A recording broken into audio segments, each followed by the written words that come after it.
Sri Mahabaleshwara Dhyana Mandir probably used to be a center for meditation for Kalyani Chalukyas, who built this temple during their reign between 10th and 12th centuries. Let's first understand the salient features of this Dhyana Mandir. Two entrances facing north and south.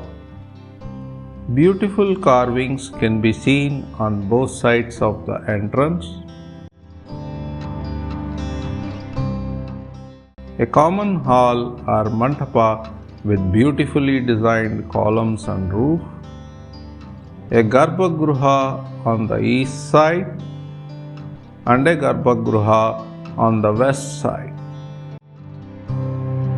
Let's step inside and discover the grandeur of this Dhyana Mandir. As we enter, you will notice two different types of column designs. All the columns in the middle of the mandir have one design, and all other columns located along the walls have a different design.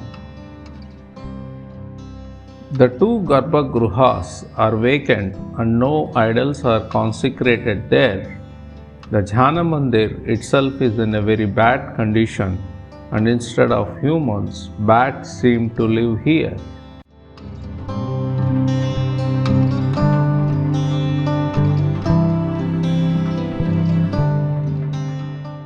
It is time now to understand the design of the columns.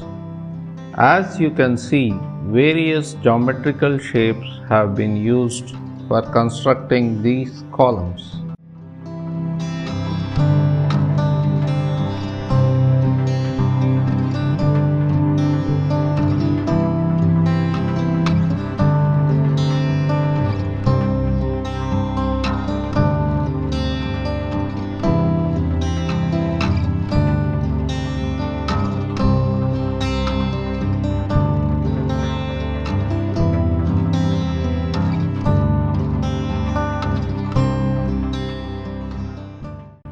In summary, this Dhyana Mandir will be a beautiful place when restored to its glory by the concerned authorities.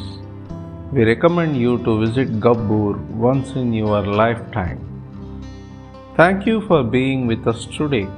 Have a good day or evening, whatever is left for you. Bye bye.